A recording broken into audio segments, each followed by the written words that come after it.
ICC का बड़ा इक़दाम। ICC ने मर्द खवातीन क्रिकेट टीमों के लिए यकसा प्राइज मनी का ऐलान कर दिया। आईसीसी टूर्नामेंट्स की फातेह रनर अप मर्द खवातीन टीमों को बराबर फैसला डर्बन में आईसीसी के सालाना इजलास में किया गया। तमाम मेंबरान को यकसा बुनियाद की तकसीम पर फंड्स मिलेंगे। खिलाड़ियों को उनके मैच की फीस के 5% के बराबर जुर्माना आयद किया जाएगा और ओवर रेट की ज़्यादा से ज़्यादा सज़ा 50% मैच फीस का हिस्सा होगा।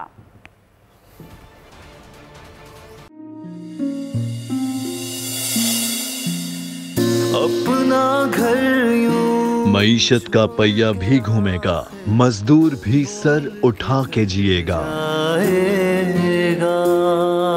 खेतों में हरियाली लहराएगी, किसान भी खुशियां समेटेगा।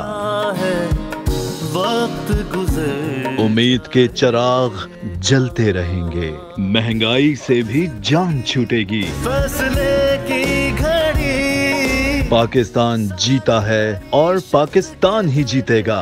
बोल बनेगा अवामी मसाइल की आवाज। पड़ेंगे कठिन फैसले, बात होगी मसाइल की लेकिन हल के साथ। देखिए खुसूसी नशरियात मिशन मईशत बुध के रोज 1 बजे सिर्फ बोल न्यूज पर। सब्सक्राइब करें और बेल दबाएं ताकि कोई खबर रह न जाए।